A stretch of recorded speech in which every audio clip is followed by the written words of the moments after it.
बोलो जयकारा बोल मेरे श्री गुरु महाराज की जय। सभी गुरुमुख प्रेमियों से सब प्रेम जय सच्चिदानंद।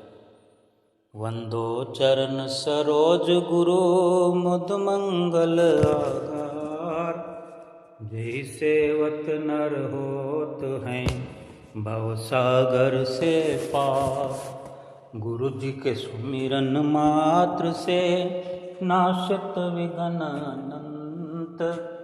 तासे सर्वारंभ में ध्यावत हैं सब संत। श्री प्रयाग धाम की धरा पर खुशी अनोखी छाई है। आज के सुंदर सुंदर श्री प्रयाग धाम के श्री दर्शन हाल में सुंदर दर्शनों की सभी को लाखों लाख बधाई है। हमेशा ही श्री दर्शन हाल में शाम के 5 बजे के लगभग एक स्वर्णिम नज़ारा सबकी आँखों में श्री दर्शनों से पहले ही घूमने लगता है। कोई 4 बजे ही इन ख्यालों में खो जाता है, कोई 3 बजे ही दोपहर के खाना खा के सोते हैं, लंगर ग्रहण करके सोते हैं। तो एक ही काम होता है, दिल दिमाग में एक ही ख्याल पूर्ण तौर पर होता है कि 3 बजे अपनी सेवा पर पहुंच करके जैसे तैसे भी करके थोड़ी बहुत सेवा को अंजाम देकर 5 बजे से पहले पहले श्री दर्शन हाल में पहुंचना है। और इसी उधेड़ बुन में कब दिन हो जाता है, कब रात हो जाती है, कभी शाम की आरती का ख्याल, कभी सुबह की आरती का ख्याल, शाम को दर्शनों का ख्याल। ये ख्याल सतगुरु के हर गुरुमुख प्रेमी अपने दिल में संजोए हुए भक्ति के नाम के धन से माला माल होते रहते हैं, हो रहे हैं। जो स्थायी रूप से रहते हैं, जो बाहर से आते हैं, सबका यही हाल श्री दर्शनों से हो जाता है, होता रहता है। न संसार की कोई शुद्ध रहती है, ना कोई संसार के काम धंधों की चिंता रहती है, ना घर परिवार की। कुछ दिनों के लिए ही सही जो दुनिया की जलती हुई आग से निकल करके श्री सतगुरुदेव महाराज जी के चरणों में आकर के, श्री दरबार में आकर के बैठ जाता है। यहाँ का उठना बैठना, सेवा का कार्य करना, श्री आरती पूजा, श्री दर्शन सत्संग, इस प्रकार से ऐसा अपना जीवन मस्त बना लेता है कि जिसका वो स्वयं भी ठीक प्रकार से पूरा वर्णन भी नहीं कर सकता कि कितना आनंद पूर्वक वो जीवन व्यतीत करता है, कर रहे हैं। और दर्शनों से पहले गुरुमुख प्रेमी कुछ नज़दीक सेवा में होते हैं, कोई किसी की अलग समय की सेवा होती है तो वो अपने सीधे कमरे से आते हैं। किसी की रात में सेवा होती है, किसी की सुबह जल्दी में सेवा होती है, किसी की श्री लंगर में सेवा होती है। श्री लंगर की सेवा का अलग समय होता है। दोपहर को 1 बजे 12:30 बजे लंगर खाने का कार्य शुरू होता है। 10 बजे ही 11 बजे ही गुरुमुख प्रेमी सेवादार वहाँ पहुंचकर व्यवस्था करते हैं और फिर जब लंगर शुरू हो जाता है, थोड़ी देर का ही ये श्री लंगर का काम होता है सेवा का, क्योंकि गुरुमुख प्रेमी जब कम होते हैं तो थोड़ी देर में ही सेवा से निवृत्त हो जाते हैं। 1 घंटे में, 1.5 घंटे में और 1 घंटा 1.5 घंटा पहले आना पड़ता है। ऐसे 3 घंटे लगा लो, 2.5 घंटे लगा लो एक टाइम के। ऐसे ही सुबह नाश्ते में थोड़ा कम समय लगता है और भी 2 घंटे लगा लो, ऐसे ही रात में। तो उनके लिए अपनी अलग टाइमिंग है। कोई दर्जी खाने में सेवा करता है, कोई अस्पताल में सेवा करता है, कोई वर्कशॉप में सेवा करता है और कोई चिनाई पर, कंस्ट्रक्शन पर कारीगरों मजदूरों को देखता है, कोई रंग पेंट की सेवा के साथ जुड़ा हुआ है, कोई पेंटिंग की सेवा करता है, कोई सफाई कर्मचारियों के साथ सेवा करता है। और इसी प्रकार से खेतों की सेवा भी गुरुमुखों के, संतों के, महात्माओं के जिम्मे होती है। खेतों को चक का नाम भी दिया जाता है। कोई पार्क हैं, शिमला पार्क है, कोई आनंद पार्क है, कहीं नर्सरी गार्डन पार्क है। ये श्री प्रयाग धाम से कुछ गेट से बाहर भी ऐसे चक हैं जहाँ पर सेवा नियुक्त होती है महात्माओं की, भक्तों की। वे सब भी श्री दर्शनों पर पहुँचते हैं। और जो पूर्ण धाम हॉस्पिटल है उसमें भी भगत जन, भगतानियाँ, महात्मा जन अपनी अपनी सेवा में नियुक्त होते हैं, जो कि वहाँ से उनको श्री आरती के लिए आना होता है। सुबह सवेरे भी, शाम को श्री दर्शनों के लिए भी 4:30 बजे से पहले पहले बस रवाना हो जाती है। फिर एक बस दोबारा फिर चक्कर लगाती है, फिर वापस छोड़ने के लिए उन सबको आरती के बाद वापस उनको वहाँ छोड़ना होता है। फिर दर्शनों के बाद वापस छोड़ना होता है, फिर शाम की आरती के समय लाना होता है, छोड़ना होता है। कितने ही श्री गुरु महाराज जी ने सुविधा कर रखी है। थोड़ी थोड़ी देर में आने का, जाने का सब बंदोबस्त किया हुआ है। सभी ओर से आकर के गुरुमुख प्रेमी प्रयाग धाम के गेट में प्रवेश करते हुए, कभी बस आ रही है, कोई स्कॉर्पियो में आ रहे हैं, कोई स्कूटियों पे आ रहे हैं, कोई मोटर बाइक पे आ रहे हैं।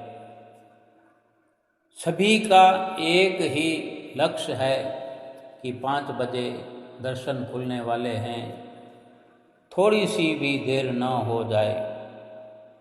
हर गुरुमुख प्रेमी समय पर पहुंचना चाहता है कि अपने सतगुरु से सभी गुरुमुख प्रेमी सेवक अथाह प्रेम करते हैं और सतगुरु भी अपने सेवकों से, गुरुमुख प्रेमियों से बड़ा प्रेम करते हैं, लाड लडाते हैं। श्री गुरु महाराज जी कितना प्रसाद बंटवाते हैं, कुल्फियाँ खिलाते हैं।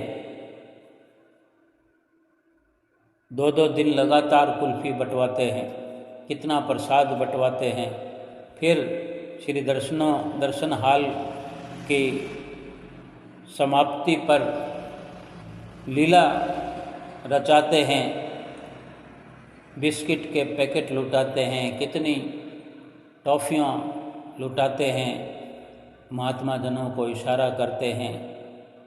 कितना वो एक रोम रोम में रोमांच पैदा कर देने वाला ये नज़ारा गुरमुख प्रेमियों को बड़ा ही मन लुभावन लगता है।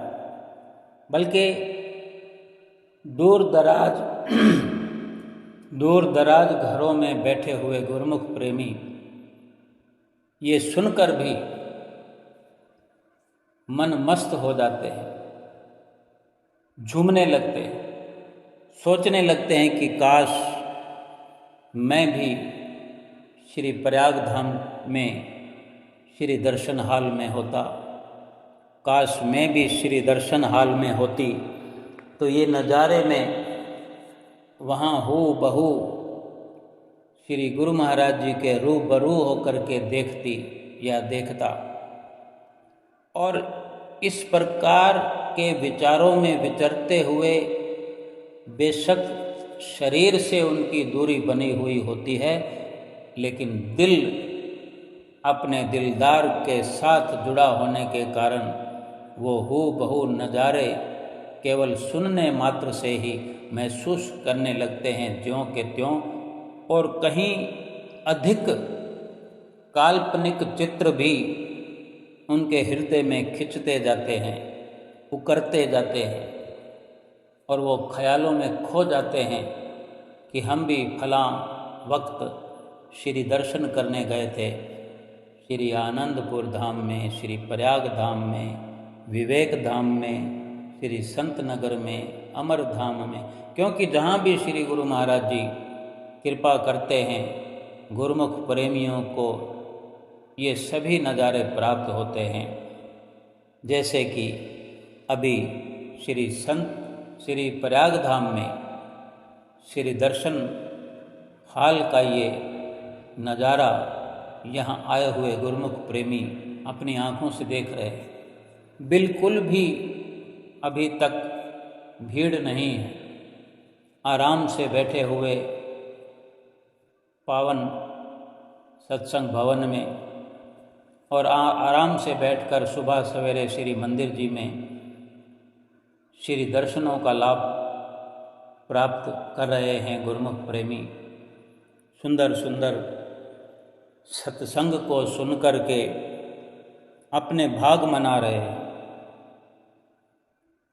और ये सत्संग जो कि महात्मा जनों की सेवा लगाई जाती है, जिसका सेवा टाइम होता है, वो श्री हजूरी में उपस्थित होकर श्री गुरु महाराज जी के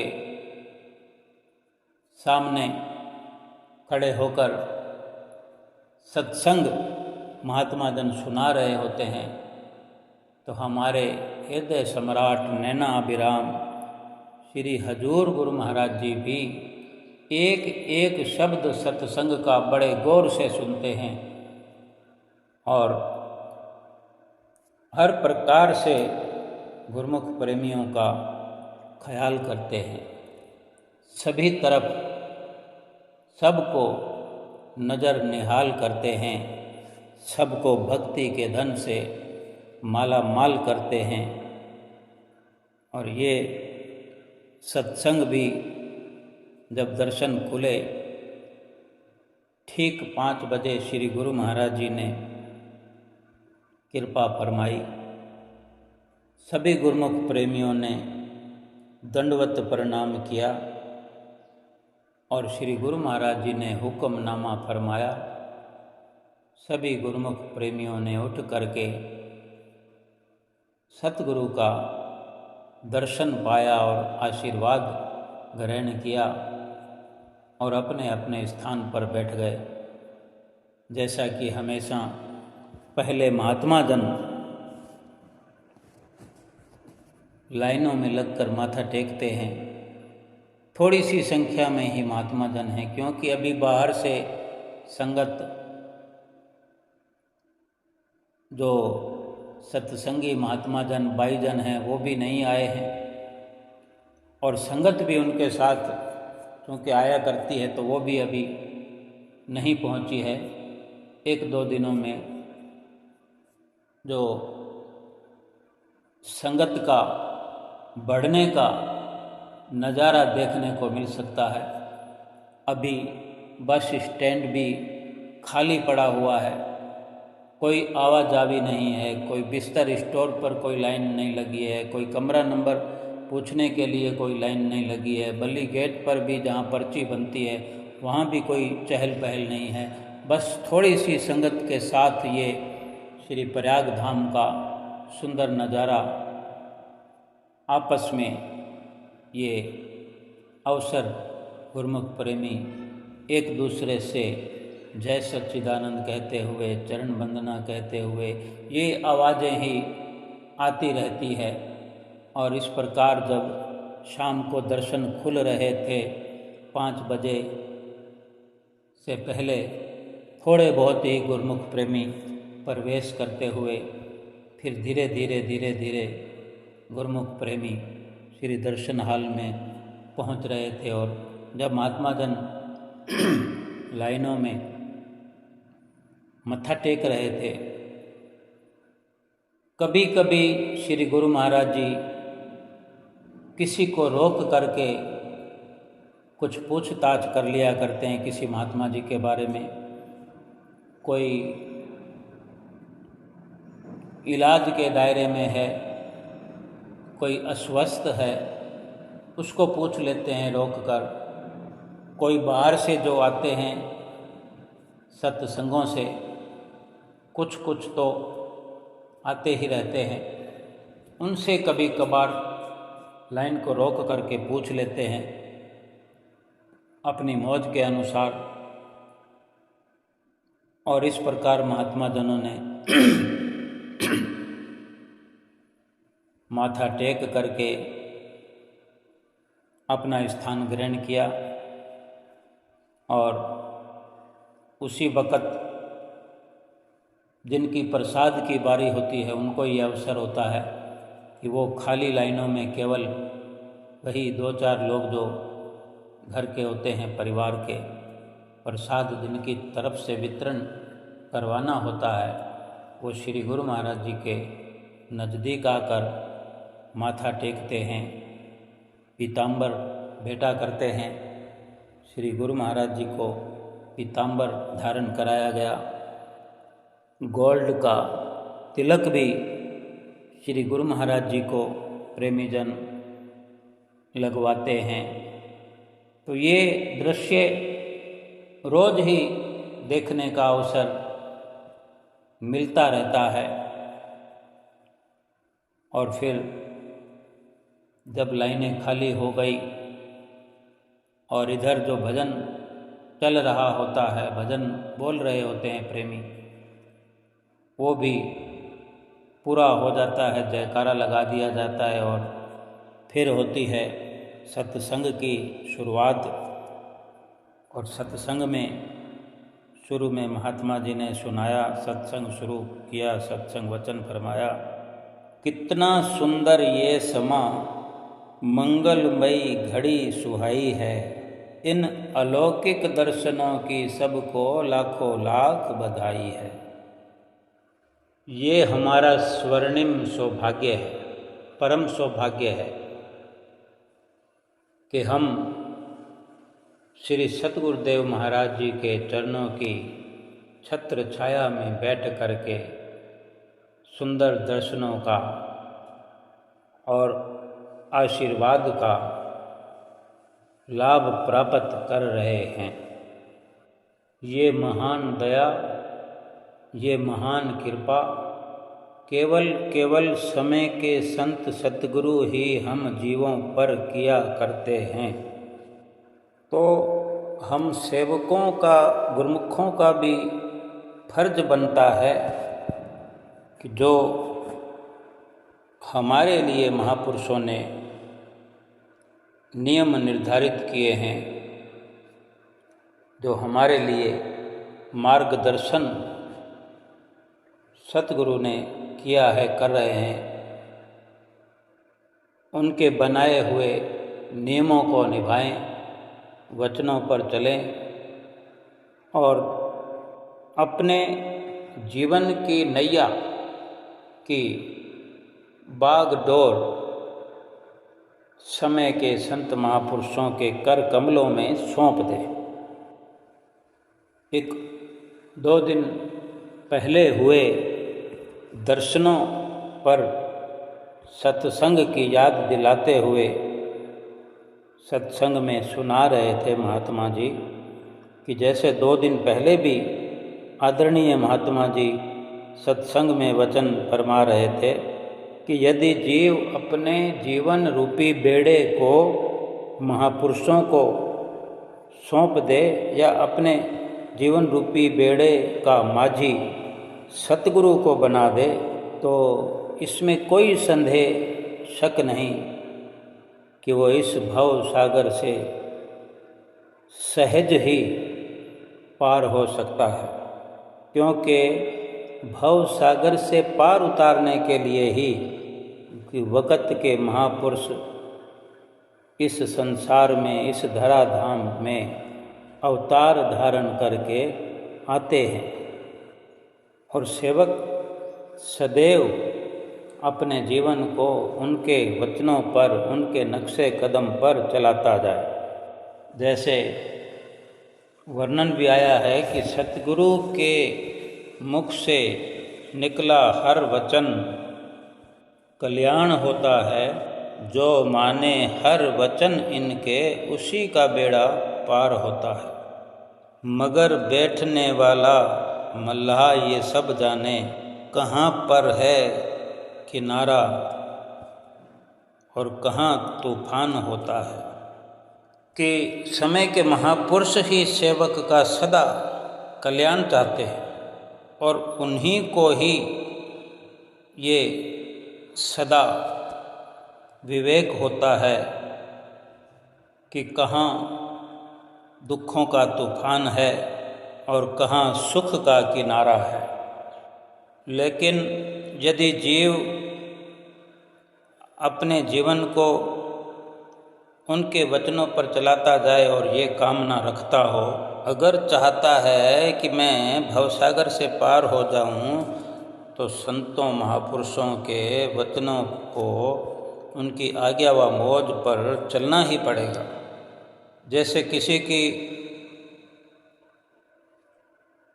पानी में, तालाब में तैरने की अभिलाषा हो और तैरना जानता नहीं हो, तैरना चाहता हो लेकिन तैरना जानता नहीं हो, तो वो क्या करेगा? उसे क्या करना चाहिए कि जो तैरना जानता हो उस व्यक्ति से जा कर के तैरना सीखेगा, और सीखना ही चाहिए। अगर तैरने का शौक़ हो तो तैराक से पहले तैरना सीखना पड़ेगा, और उससे ज्ञान हासिल करने से, उस तैरना सिखाने वाले से पूरी तैयारी के साथ तैरना सीख करके, ज्ञान हासिल करके पूरी तरह से सीख जाता है, तो उसे भी एक बड़ी खुशी होती है कि अब मैं तैरना सीख गया हूँ, अब मैं तैर सकता हूँ। अगर वही व्यक्ति या कोई और व्यक्ति तैरना तो चाहे लेकिन तालाब में प्रवेश नहीं करना चाहे, उसका सीखना तो, उसका तैरना तो असंभव है, क्योंकि तैरने के लिए तो पानी में प्रवेश करना ही पड़ेगा। ऐसे ही जीवन में अलौकिक सुख और आनंद की चाहना रखता है, तो समय के महापुरुषों की आज्ञा व मौज पर चले। सुख तो चाहता है ये जीव, सदा के लिए सुखी रहना चाहता है, सुख चाहता है, खुशी चाहता है, तो गुरुमुख प्रेमियों, महापुरुषों की आज्ञा और मौज में तो चलना ही चाहिए, तभी सुख और आनंद जीवन में बड़ी सरलता से मिलता है, मिल जाएगा। महापुरुष जो भक्ति के नियम समय समय पर हम गुरुमुखों को बतलाते हैं, जो भी सेवक उन भक्ति के नियमों की दृढ़ता से, निमग्नता से पालना करता है, फिर महापुरुष उस सेवक को, चाहे वो सेवक दुनिया के किसी भी कोने में बैठ कर के अपने परम इष्ट देव का ध्यान करे, तो महापुरुष भी, सतगुरु भी अपने सेवक का कल्याण करने के लिए वहीं पहुंच जाते हैं जहां सेवक बैठा हुआ याद करता है। एक लीला सुनाई उत्तर प्रदेश की, मेरठ के पास मुजफ्फरनगर की। वहाँ एक गुरुमुख परिवार रहता है। उस परिवार का लड़का मुजफ्फरनगर से किसी कार्य के लिए जा रहा था। वो जो मुजफ्फरनगर से मेरठ बाई रोड जा रहा था, तो एक ट्रक से उसका भारी एक्सीडेंट हो गया और वो गिर गया सड़क पर। इस प्रकार वहाँ उपस्थित भीड़ के लोगों ने एम्बुलेंस बुलाकर उसको अस्पताल में पहुंचवा दिया और किसी भी तरह फ़ोन के द्वारा या किसी भी तरह उसके परिवारजनों को संदेश पहुंचा दिया कि आपका लड़का इस प्रकार से फलां अस्पताल में दाखिल करा दिया है। पूरा परिवार मेरठ के उस अस्पताल में पहुंच गया और वहाँ पहुंचकर डॉक्टरों से मुलाकात की और डॉक्टर ने एक फार्म पर दस्तखत करवा करके ऑपरेशन की तैयारी की। और डॉक्टर जब ऑपरेशन थिएटर में अपने काम के लिए जाने लगे तो परिवार ने हाथ जोड़कर डॉक्टर से कहा कि हमारा बच्चा ठीक हो जाएगा ना। तब उस डॉक्टर ने कहा कि मैं अपनी तरफ से कोशिश कर रहा हूँ, पूरी कोशिश करूँगा भी, लेकिन आप भी परमात्मा से प्रार्थना करिए, क्योंकि इधर मैं अपनी कोशिश करूँगा, लेकिन सब कुछ तो परमात्मा के हाथ में है। परमात्मा ने चाहा तो सब ठीक हो जाएगा। डॉक्टर की ये बात सुन कर के पूरा परिवार रोने धोने में लग गया। उनके साथ में जो माता जी थी वो श्री गुरु महाराज जी की गुरुमुख थी, प्रेमी थी। उन माता जी का, केवल पूरे परिवार में एक माता जी का ही सतगुरुदेव महाराज जी के चरणों में अटूट श्रद्धा और विश्वास था। बड़ा प्यार था सतगुरु के चरणों में। उस वक़्त सबको रोता देखकर वो माता जी कहती हैं, क्या तुम सब लोगों का मेरे श्री गुरु महाराज जी से, मेरे गुरु महाराज जी पर कोई थोड़ा भी विश्वास नहीं है? और कहने लगी, मेरे श्री गुरु महाराज जी तो यमराज के पास जाकर भी अपनी रूहों को लाने की ताकत रखते हैं, इसलिए आप सभी इस वक्त उन्हीं का सुमरन और ध्यान करो, सुमरन में बैठ जाओ। और इतना कहकर वो माता जी सतगुरु का सिमरन ध्यान करने में बैठ गई। और उधर कुछ घंटों में जब डॉक्टर ऑपरेशन करके ऑपरेशन थिएटर से बाहर आए और वहाँ उपस्थित परिवारजनों को कहने लगे कि अब खतरे की तो कोई बात नहीं है, लेकिन अभी जब तक होश नहीं आएगा तब तक आईसीयू में लड़के को रखा जाएगा। और इसी प्रकार 6वें दिन जब उस लड़के को होश आया तो सबसे पहले उसने अपनी माता जी को बुलाया। जब अपने बेटे के पास माता पहुंची तो अपने बेटे के सिर पर हाथ फेर कर कहने लगी, बेटा यहाँ अस्पताल में आईसीयू के अंदर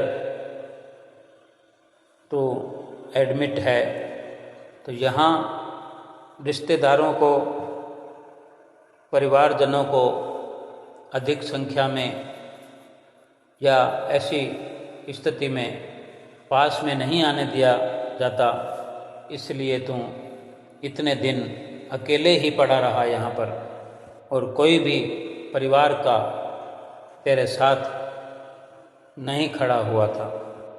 तो अपनी माता की ये बात सुनकर बेटा हंस पड़ा और बड़ा खुश दिखाई दे रहा था हंसते हुए, और कहने लगा कि माता ऐसी बात नहीं है। एक महापुरुष जिन्होंने सफ़ेद वस्त्र पहन रखे थे और लंबी कद काठी के बड़े सुंदर से दिखने वाले 6 के 6 दिन और 24 घंटे मेरे साथ बैठे रहे। मेरी दवाई और ग्लूकोज का भी वो ध्यान रखते रहे।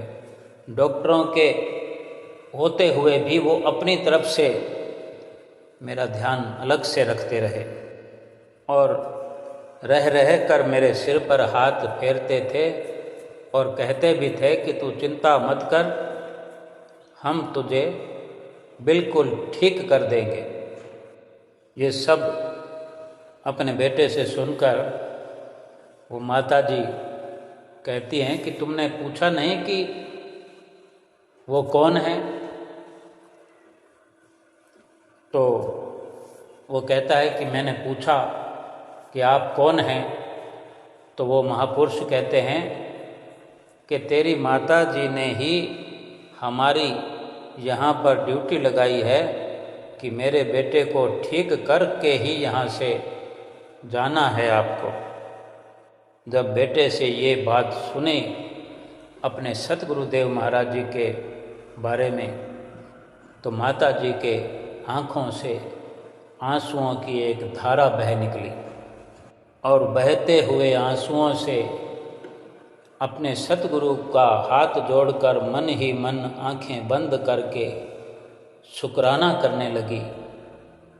और इस प्रकार कुछ दिनों के बाद जब पूर्ण तौर से वो लड़का ठीक हो गया और पूरे परिवार पर सतगुरुदेव महाराज जी का जो ये उपकार सबको समझ आने लगा, सबसे पहले वो शुक्राना करने के लिए श्री प्रयाग धाम में पहुंच गया पूरा परिवार। और जब दर्शनों के लिए दर्शन हाल में पहुंच करके लाइनों में लगे हुए और सामने सिंहासन पर श्री 108 श्री पंचम पातशाही गुरु महाराज जी विराजमान थे और बड़े दर्शन हाल में जो कि माघी का पर्व था, मकर संक्रांति का पर्व था। और पर्व से कुछ दिन पहले की ये बात है।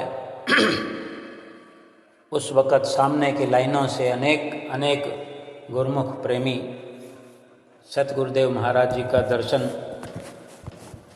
कर रहे थे, भेटा पूजा कर रहे थे। श्री गुरु महाराज जी सबको भक्ति से झोलियां सबकी भर रहे थे, क्योंकि बड़े दर्शन हाल में पीछे की लाइनों से जब प्रवेश किए और थोड़ा चलते चलते आगे पहुँचे और श्री गुरु महाराज जी के उस लड़के ने जब दर्शन किए और पहचान लिया तो ज़ोर ज़ोर से रोने लगा और अपने परिवार वालों से कहने लगा कि यही तो थे महापुरुष जो 6 दिन और 24 घंटे मेरे साथ अस्पताल में आईसीयू में बैठे रहे और मेरा ध्यान रखते रहे और मुझे ठीक कर दिया। और ये सब तभी संभव है कि गुरुमुख प्रेमी सेवक अनन्य भाव से, दृढ़ता से अपने सतगुरु का वचन सिर पर रखे, अपने सतगुरु के वचनों की पालना करे, भक्ति के अंदर लीन होकर के अपने सतगुरु की आज्ञा व मौज पर चलता रहे, तो सतगुरु भी अपने सेवक के लिए कहीं भी, किसी भी वक्त, किसी भी जगह पहुँच करके अपने सेवक की रक्षा करते हैं, अपने सेवक का हर प्रकार से ध्यान रखते हैं और हर मुसीबत से, हर दुख की घड़ी से बचाते हैं। और कभी भी अपने तन पर, अपनी सेहत पर आने वाले कष्टों की परवाह भी नहीं करते, केवल उन्हें अपने सेवकों के कष्टों की परवाह होती है, अपने सेवक पर आई हुई मुसीबत की परवाह होती है, उसे दूर करने का ही वो हर वक़्त संभव प्रयास करते हैं और अपने सेवक को हर दुख गम से छुटकारा दिलाते हैं।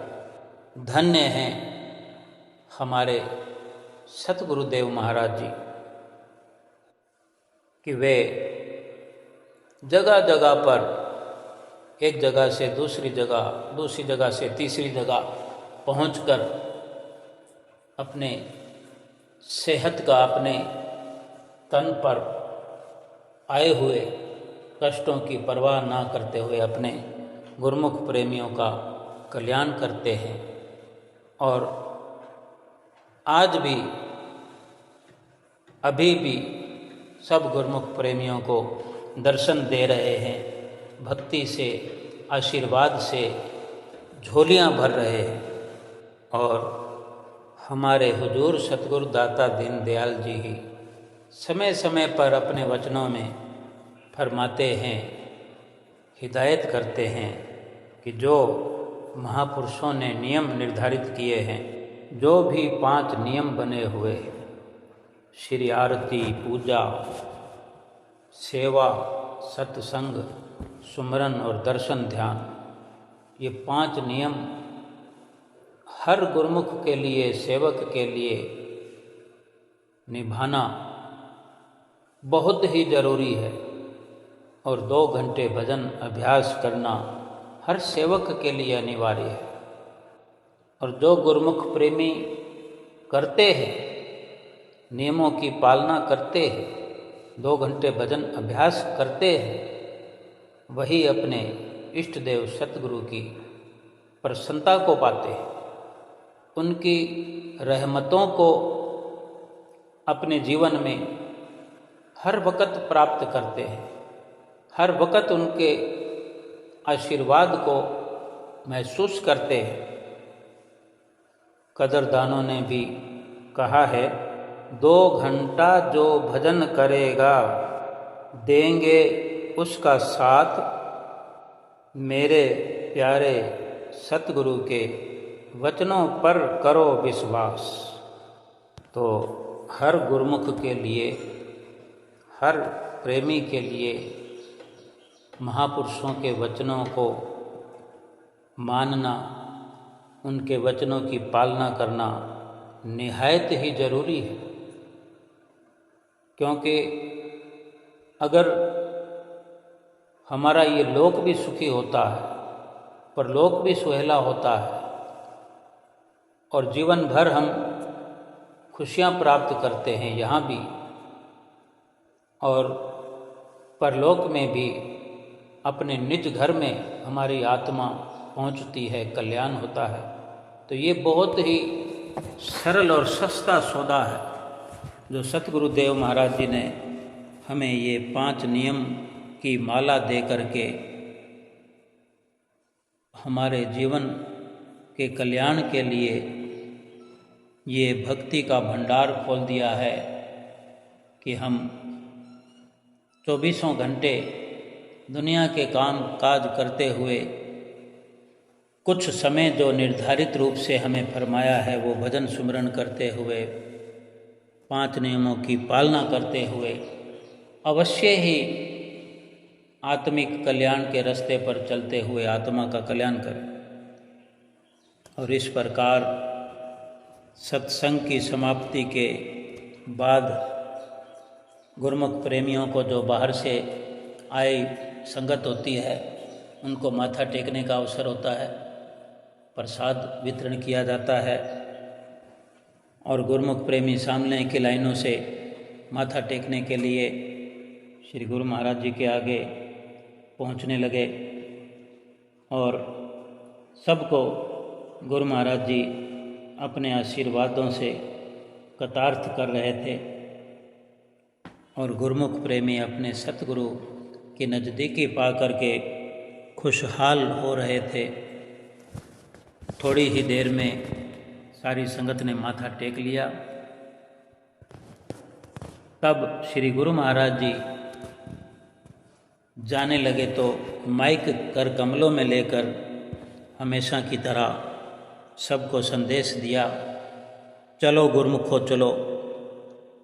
और सभी गुरुमुख प्रेमी हंसते हुए मुस्कुराते हुए, क्या भगत जन, महात्मा जन, भाई जन, भक्तानियाँ उठ खड़े हुए और रेलिंगों के पास आ गए। कोई रेलिंगों के सामने वाली रेलिंगों के बीच में गुरुमुख प्रेमी घुस गए, कोई साइडों की रेलिंगों में महात्मा जन और भाई जन अपनी अपनी जगह पर खड़े हुए, क्योंकि वो कुछ अधिक नज़दीक है और सुरक्षित है। श्री गुरु महाराज जी ने तैयारी की और अपने सिंहासन से उठ खड़े हुए। ऐसा लग रहा था कि पहले भी 2 दिन से कोई लीला नहीं हुई, तब भी लग रहा था कि आज भी लीला नहीं होगी। जाने फिर क्या मौज हुई श्री गुरु महाराज जी की। और इशारा हुआ तो कि टपों के टप आने लगे, क्योंकि सब काम तैयार पड़ा होता है। श्री गुरु महाराज जी की हुजूरी में सारी व्यवस्था है, सारे काम करे कराए तैयार होते हैं, सबकी अपनी सेवाएं लगी हुई है, ड्यूटियां लगी हुई है। टपों के अंदर थोड़े थोड़े भरे हुए होते हैं, क्योंकि टप्पों से प्रसाद बहुत दूर तक उछालना होता है, लेकिन उसमें तरह तरह की टॉफ़ियाँ, बिस्कुट के पैकेट और इसी प्रकार अलग अलग टप्पों में रखे होते हैं। धीरे धीरे करके आने लगे। श्री गुरु महाराज जी ने स्वयं भी अपने कर कमलों से सामने की लाइनों में भाईजनों की तरफ, भक्तानियों की तरफ थोड़ा थोड़ा शुभ मुहूर्त किया और फिर महात्मा जनों को इशारा किया। टपों के जो टॉफ़ियों को उछाला जाता है, ऐसे लगता है जैसे ऊपर चिड़ियाँ बादलों में उड़ रही हो। ऐसा वो सुनहरा अवसर कि जिधर टप को उछाला जाता है, गुरुमुख प्रेमी सब उस तरफ देखते हैं और अपने सामने आता हुआ टॉफ़ियों के या बिस्कुटों के टप को देखते हैं तो अपने नीचे जगह बनाने लगते हैं। और जब प्रसाद अपने आसपास आने लगता है तो सब अपनी अपनी कोशिश करते हुए जिसके जो हाथ में आ गया। यही तो लीला है श्री गुरु महाराज जी की। और इसी प्रकार थोड़ी देर तक ये सुंदर समा बंधा हुआ समा बंध गया और गुरुमुख प्रेमी इस लीला से निहाल होने लगे, माला माल होने लगे। प्रसाद भी जिसके हाथ में आ जाए तो एक एक गुरुमुख ही बहुत सारी टॉफियाँ इकट्ठी कर लेता है। कब किस वक़्त जाने किस पर क्या मौज हो जाए, किसकी किस्मत में क्या लिखा है। लेकिन दर्शनों का लाभ, लीलाओं के ये दृश्य, ये नज़ारे, ये सबकी किस्मत में लिखे हैं। श्री गुरु महाराज जी ने एक सूक्ष्म सुख, अंदर का लासानी सुख हर किसी की झोली में डाला है। इस प्रकार लीला का प्रसाद अगर नहीं भी मिला, बैठे बिठाए तो श्री गुरु महाराज जी ने सबको प्रसाद उनकी झोली में डाला है। ये हमारे श्री परमहंसों की असीम कृपा है। और इस प्रकार सुंदर नज़ारों का आनंद लेते हुए और श्री गुरु महाराज जी सबको आशीर्वाद देते हुए और घूम करके पीछे के रास्ते से जहाँ से प्रवेश करते हैं वहीं से श्री गुरु महाराज जी जाते हुए और गुरुमुख प्रेमी जयकारे लगाते हुए, ऐसा लगता है कि गुरुमुख प्रेमी चाहते हैं कि हम यूं ही दर्शन करते रहें और समय रुक जाए। श्री गुरु महाराज जी भी अपने सेवकों को, प्रेमियों को छोड़कर जाना नहीं चाहते, लेकिन सारी व्यवस्थाएं अपने समय की पाबंदी से ही चलती हैं, चला करती हैं। इस प्रकार गुरुमुख प्रेमी श्री दर्शन हाल से धीरे धीरे बाहर की ओर निकलते हुए ऐसा लगता है जैसे कोई सिनेमा हॉल में बैठे हुए सिनेमा देखने वाले एक साथ बाहर निकले हो। सिनेमा समाप्त हो गया हो, पर्दा बंद हो गया हो। और सही तो है, ये एक सच्ची फिल्म है। दिलों के बादशाह प्रीतम प्यारे इष्ट देव सतगुरु परमात्मा की फिल्म है, जो बिना प्रोजेक्टर के चलती है। और किस प्रकार मगन होकर के गुरुमुख प्रेमी एक एक पल का लाभ उठाते हैं। जिसको सतगुरु बुलाते हैं और सतगुरु उसी को बुलाते हैं जिसकी विह्वल पुकार होती है, जिसकी हृदय की पुकार होती है, उसी पर सतगुरु ठप्पा लगाते हैं, उसी को आदेश हो जाता है। और कुदरत भी सतगुरु के आदेश के साथ जैसे मिली हुई हो, ऐसे गुरुमुख प्रेमियों को कुदरत रहनुमा बन करके उनके घरों से खींच लाती है। एक दुनिया की जलती हुई आग से निकाल करके भीतर के सुकून देने वाले, अपने अंतःकरण को शांत और शीतल बनाने वाले वातावरण में श्री प्रयाग धाम में, श्री प्रयाग धाम के श्री दर्शन हाल में ले आती है। और ये सुंदर सुंदर नज़ारे, सुंदर सुंदर दर्शन प्यारे पाकर के सभी निहाल होते हैं। और बाहर निकलकर गुरुमुख प्रेमी फिर वहाँ जाकर खड़े हो जाते हैं जहाँ श्री गुरु महाराज जी अपनी ओर से पीछे की तरफ जाकर के श्री कार में विराजमान हो जाते हैं। श्री कार चल पड़ती है और आगे बाहर फिर श्री गुरु महाराज जी के दर्शन श्री कार में करने के लिए गुरुमुख प्रेमियों की लाइन लगी होती है। और श्री कार चल पड़ती है और गुरुमुख प्रेमियों को फिर से श्रीकार के खुले हुए शीशों में टॉफ़ियाँ अपने कर कमलों से दे रहे होते हैं, कभी लुटा रहे होते हैं, किसी को बिस्कुट दे रहे होते हैं। कितने दयालु हैं हमारे श्री हुजूर गुरु महाराज जी। उनकी असीम कृपा, उनका प्यार, उनका आशीर्वाद सभी गुरुमुख प्रेमियों पर इसी प्रकार बना रहे। सबकी झोलियाँ सतगुरु के आशीर्वाद से भरी रहें। कोई दरबार में रहते हों, कोई अपने घरों में रहते हों, देश में रहते हों, विदेश में रहते हों, सबको सतगुरु का आशीर्वाद यूं ही सदा सदा मिलता रहे। ऐसे दर्शनों की, ऐसे आशीर्वाद की, ऐसे सत्संग की, ऐसी सुंदर सुंदर मधुर लीलाओं की सभी गुरुमुख प्रेमियों को लाखों लाख मुबारक हो, बधाई हो, बधाई हो। बोलो जयकारा, बोल मेरे श्री गुरु महाराज की जय।